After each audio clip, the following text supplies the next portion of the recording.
Hello' my dear friends, welcome to my YouTube channel. আজি মই তোমালোকৰ লগত আলোচনা কৰিম অসমৰ ইতিহাস, য'ত থাকিব তোমালোকৰ অসমৰ প্ৰাক ঐতিহাসিক যুগ, অসমৰ প্ৰাচীন ইতিহাস, অসমৰ মধ্যযুগীয় ইতিহাস, অসমৰ আধুনিক ইতিহাস, স্বাধীনতাৰ পিছত অসম। এইটো এনেকুৱা এটা ভিডিঅ' হ'বলৈ গৈ আছে যিটো এতিয়ালৈকে নিশ্চয় ইউটিউবত কোনেও দিয়া নাই।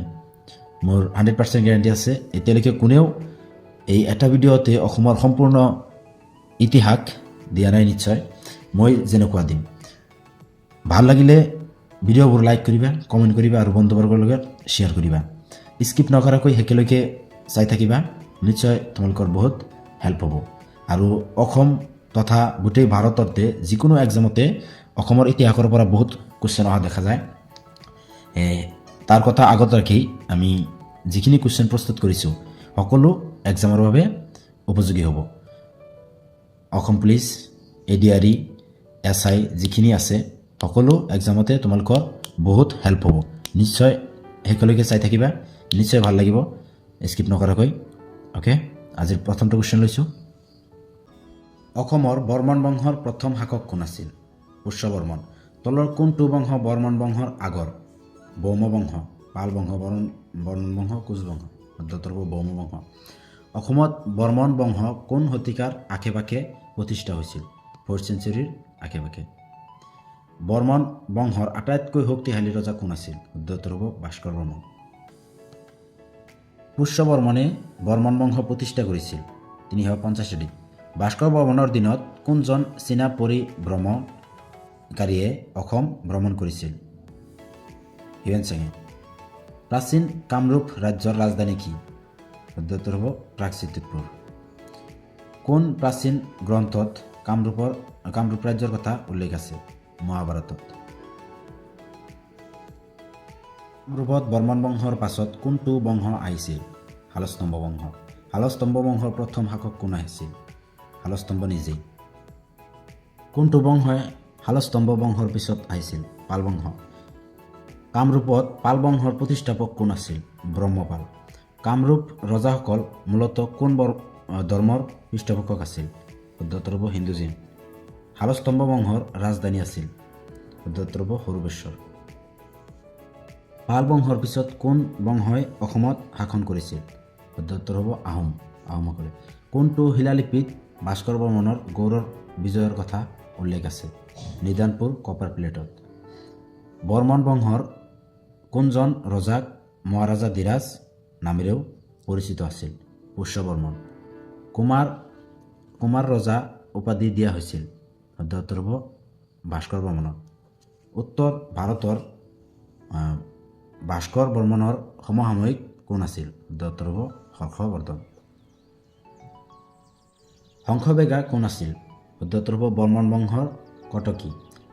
ভাস্কৰ বৰ্মনে হৰ্ষবৰ্ধনলৈ পঠোৱা ৰাষ্ট্ৰদূত কোন আছিল? উত্তৰ হ'ব হংসবেগা।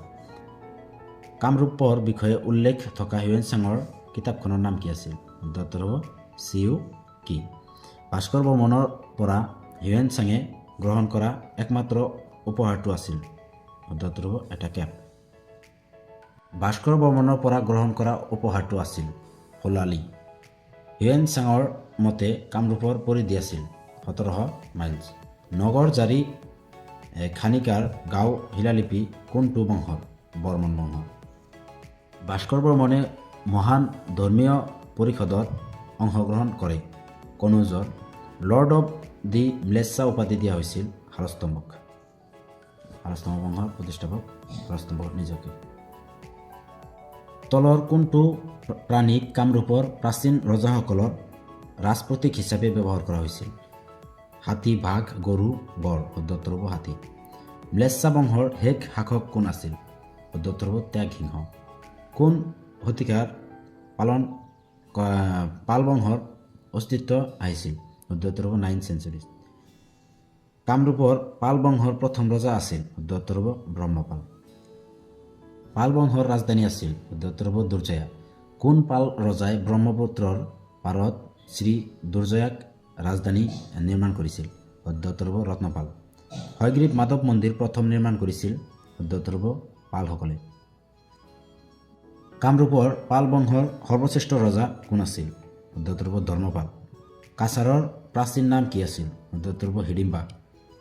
পাল বংশৰ লোকসকলে কামাখ্যা দেৱীৰ পূজা কৰিছিল।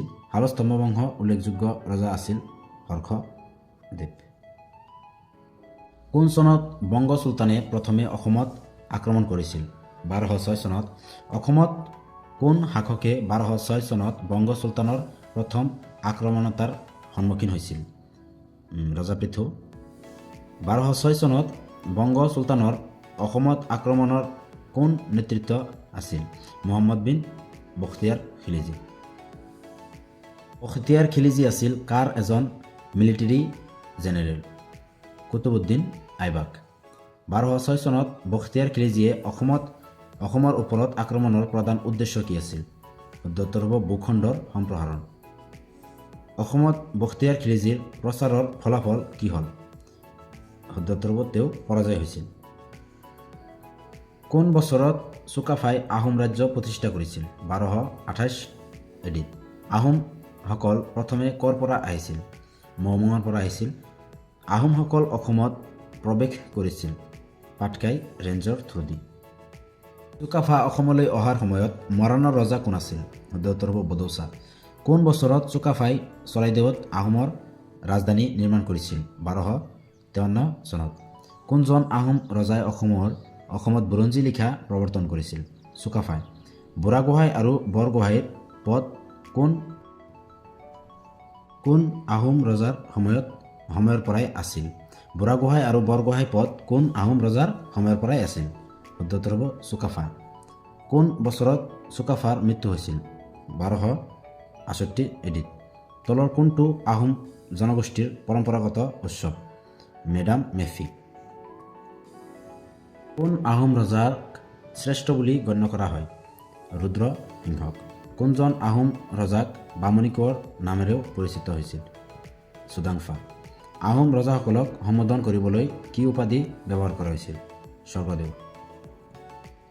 কোনজন আহোম শাসকে আহোম ৰাজ্যৰ ৰাজধানী চৰাইদেউৰ পৰা গড়গাঁৱলৈ স্থানান্তৰিত কৰিছিল?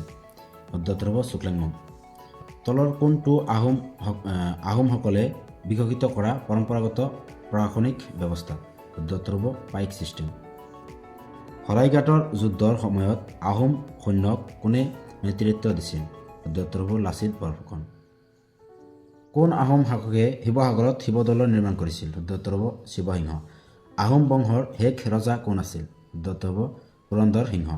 আহোম ৰাজত্বৰ সমাধিৰ টিলাবোৰক কি বুলি কোৱা হৈছিল? শুদ্ধ উত্তৰ হ'ব মৈদাম। চুডাংফাক কিয় বামুণী ৰজা বুলি কোৱা হৈছিল? কাৰণ তেওঁ এটা ব্ৰাহ্মণ পৰিয়ালত ডাঙৰ দীঘল হৈছিল। শৰাইঘাটৰ যুদ্ধ 1671 চনত আহোম আৰু কোনজন মোগলৰ শাসনৰ মাজত হৈছিল? ঔৰংগজেব। আহোম ৰাজত্বকালত মোৱামৰীয়া বিদ্ৰোহ মূলতঃ কোনটো সম্প্ৰদায়ৰ নেতৃত্ব আছিল? শুদ্ধ উত্তৰ হ'ব মাটক বা মাটক একে। দুটা সমতাৰ মাজত গিলাজাৰী ঘাট সন্ধি স্বাক্ষৰিত হৈছিল? আহোম আৰু মোগলৰ মাজত। কোন আহোম ৰজাই ৰাজধানী গড়গাঁৱৰ পৰা ৰংপুৰলৈ স্থানান্তৰিত কৰিছিল? শুদ্ধ উত্তৰ হ'ব ৰুদ্ৰসিংহ। 1226 চনত ইয়াণ্ডাবু সন্ধিৰ ফলত অসমত কোনখন ৰাজ্যৰ শাসনৰ অন্ত পৰিল? শুদ্ধ উত্তৰ হ'ব আহোম। লোকসকল কোন জনগোষ্ঠীৰ আছিল? শুদ্ধ উত্তৰ হ'ব টাই জনগোষ্ঠীৰ। অসমৰ আধুনিক ৰাজধানী ৰংপুৰৰ স্থানান্তৰিত কাক বুলি গণ্য কৰা হয়? শুদ্ধ উত্তৰ হ'ব ৰুদ্ৰসিংহ। কোচ বংশৰ প্ৰতিষ্ঠাপক কোন আছিল? শুদ্ধ উত্তৰ হ'ব শিৱসিংহ। বিশ্বসিংহ। হিন্দু ধৰ্ম গ্ৰহণ কৰা প্ৰথম আহোম ৰজা কোন আছিল? শুদ্ধ উত্তৰ হ'ব জয়ধ্বজ সিংহ। নাৰায়ণৰ দিনত কোচ ৰাজ্যৰ ৰাজধানী কি আছিল? শুদ্ধ উত্তৰ হ'ব কোচবিহাৰ। কোনজন মোগল শাসকে মিৰ্জুমলাক অসম আক্ৰমণ কৰিবলৈ পঠিয়াইছিল? শুদ্ধ উত্তৰ হ'ব ঔৰংগজেব। আহোম ৰাণীয়ে স্বামীৰ বাবে প্ৰাণ আহুতি দিছিল? সতী জয়মতী। অৱশেষত কোন বছৰত আহোম ৰাজ্য ব্ৰিটিছ ভাৰতৰ লগত সংযুক্ত হ'ল? 1826 চনত। খেন বংশৰ প্ৰতিষ্ঠাপক কোন আছিল? নীলধ্বজ। গিয়াছুদ্দিন আউলিয়াৰ সৈতে জড়িত পোৱা মক্কা অফ হাজো অসমলৈ প্ৰব্ৰজন কৰাৰ আগতে আহোমসকলৰ উৎপত্তি পৃথিৱীৰ কোনটো প্ৰান্তৰ পৰা হৈছিল? উত্তৰটো হ'ব চীনা। মণিকৰ্ণেশ্বৰ পাহাৰৰ সমীপৰ কণাই বৰচী শিলালিপিত লিখা হৈছিল? Assamese language. কোনজন আহোম স্বৰ্গদেৱে বৰপাত্ৰ গোহাঁইৰ পদ সৃষ্টি কৰিছিল? উত্তৰটো হ'ব চুহুংমুং। কোনজন আহোম স্বৰ্গদেৱে বৰপাত্ৰ গোহাঁইৰ পদৰ সৃষ্টি কৰিছিল? উত্তৰটো হ'ব চুহুংমুং। কোনজন আহোম ৰজাই প্ৰথম সংগঠিত জনগণনা কৰিছিল? চুহুংমুং। প্ৰথম বৰপাত্ৰ গোহাঁই কোন আছিল? উত্তৰটো হ'ব কনচেং বৰপাত্ৰ গোহাঁই। কোনজন আহোম শাসকে প্ৰথমে কছাৰী ৰজাক থাপিতা আৰু সঞ্চিতা বুলি ৰূপান্তৰিত কৰিছিল? উত্তৰটো হ'ব চুহুংমুং। শদিয়াখোৱা গোহাঁই আছিল এজন ফ্ৰণ্টিয়াৰ অফিচাৰ। কাৰ বিৰুদ্ধে যুদ্ধত আহোমসকলে প্ৰথমবাৰৰ বাবে বাৰুদ ব্যৱহাৰ কৰিছিল? উত্তৰটো হ'ব তুৰ্বকৰ যুদ্ধত। খুৰা ৰজা নামেৰে পৰিচিত আহোম বংশৰ কোনজন ৰজা? উত্তৰটো হ'ব চুকাম্ফা। কোচ বংশৰ প্ৰথম ৰজা কোন আছিল? উত্তৰটো হ'ব বিশ্বসিংহ। ৰজা বিশ্বসিংহৰ পিতৃ কোন আছিল? উত্তৰটো হ'ব হৰিয়া মণ্ডল। গোহাঁই কমল আলি পথটো কাৰ ৰাজত্বকালত নিৰ্মাণ কৰা হৈছিল? উত্তৰটো হ'ব নৰনাৰায়ণ। আহোম ৰজাৰ দিনত শদিয়াখোৱা গোহাঁইৰ পদৰ সৃষ্টি হৈছিল? কোন আহোম ৰজাৰ দিনত শদিয়াখোৱা গোহাঁইৰ সৃষ্টি হৈছিল? উত্তৰটো হ'ব চুহুংমুং। কোন আহোম ৰজাই কছাৰীক পৰাস্ত কৰি ৰাজধানী মাইবাঙলৈ স্থানান্তৰিত কৰিছিল? উত্তৰটো হ'ব চুহুংমুং। টুংখুঙীয়া বুৰঞ্জী কোনে লিখিছিল? উত্তৰটো হ'ব শ্ৰীনাথ দৌৰা বৰবৰুৱা। কোন আহোম ৰজাই কছাৰীক পৰাস্ত কৰি ৰাজধানী মাইবাঙলৈ স্থানান্তৰিত কৰিছিল? উত্তৰটো হ'ব চুহুংমুং। টুংখুঙীয়া বুৰঞ্জী কোনে লিখিছিল? উত্তৰটো হ'ব শ্ৰীনাথ দৌৰা বৰবৰুৱা। পুৰুষোত্তম বিদ্যাবাগীশৰ দ্বাৰা সংকলিত ৰত্নমালা হৈছে গ্ৰামাৰ অৰ্থাৎ ব্যাকৰণ। কোনজন আহোম ৰজাই চুতীয়া ৰাজ্যক পৰাস্ত কৰিছিল? উত্তৰটো হ'ব চুহুংমুং। চুতীয়া ৰাজ্যৰ শেষ শাসক কোন আছিল? উত্তৰটো হ'ব নীতিপাল। কোচ বংশৰ আটাইতকৈ শক্তিশালী শাসক কোন আছিল? উত্তৰটো হ'ব নৰনাৰায়ণ। গিলাজেৰীঘাট সন্ধিৰ সময়ত 1663 চনত আহোম ৰজা কোন আছিল? উত্তৰটো হ'ব জয়ধ্বজ সিংহ। কোনজন আহোম ৰজাই বশিষ্ঠ মন্দিৰ নিৰ্মাণ কৰিছিল? উত্তৰটো হ'ব ৰাজেশ্বৰ সিংহ। কোনজন আহোম ৰজাই কাৰেংঘৰ নিৰ্মাণ কৰিছিল? উত্তৰটো হ'ব ৰাজেশ্বৰ সিংহ। কোনজন ৰজাৰ ৰাজত্বকালত নৱগ্ৰহৰ মন্দিৰ নিৰ্মাণ কৰা হৈছিল? উত্তৰটো হ'ব ৰাজেশ্বৰ সিংহ। লতাকটা ৰণৰ যুদ্ধ হৈছিল কাৰ ৰাজত্বকালত? উত্তৰটো হ'ব ৰাজেশ্বৰ সিংহ। চকৰি ফেটি বুৰঞ্জী লিখিছিল? উত্তৰটো হ'ব নুমলী বৰগোহাঁই। মোৱামৰীয়া বিদ্ৰোহৰ প্ৰথম পৰ্যায় আৰম্ভ কৰা হৈছিল? উত্তৰটো হ'ব 1769 চনত। কোন বছৰত দ্বিতীয়বাৰৰ বাবে মোৱামৰীয়া বিদ্ৰোহ সংঘটিত হৈছিল? উত্তৰটো হ'ব 1882 চনত। তৃতীয় পৰ্যায়ৰ মোৱামৰীয়া বিদ্ৰোহ আৰম্ভ হৈছিল? উত্তৰটো হ'ব 1786 চনত। মোৱামৰীয়া বিদ্ৰোহৰ শেষ মোৱামৰীয়া নেতা কোন আছিল? উত্তৰটো হ'ব সৰ্বানন্দ সিংহ। সৰ্বানন্দ সিংহ ৰজা আছিল? উত্তৰটো হ'ব মাটাকৰ ৰজা আছিল। কোন আহোম ৰজাৰ ৰাজত্বকালত মোৱামৰীয়া বিদ্ৰোহৰ অন্ত পৰিল? উত্তৰটো হ'ব কমলেশ্বৰ সিংহ। দ্বিতীয় বাৰ্মিজ আক্ৰমণ কোন বছৰত সংঘটিত হৈছিল? উত্তৰটো হ'ব 1819 চনত। প্ৰথম হৈছিল 1817 চনত, দ্বিতীয় হ'ল 1819 আৰু তৃতীয় হ'ল 1821 চনত। আহোম যুগৰ সৰ্বশ্ৰেষ্ঠ কবি কোন বুলি গণ্য কৰা হয়? কবিৰাজ চক্ৰৱৰ্তী। আহোমৰ মুদ্ৰাৰ আকৃতি কেনে আছিল? অক্টাংগেল। আহোম ৰাজত্বকালত ব্যৱহৃত মুদ্ৰাক টাক্কা বোলা হৈছিল। কোনজন আহোম ৰজাৰ ৰাজত্বকালত আটাইতকৈ কম 21 দিন আছিল? চামগুৰীয়া ৰজা।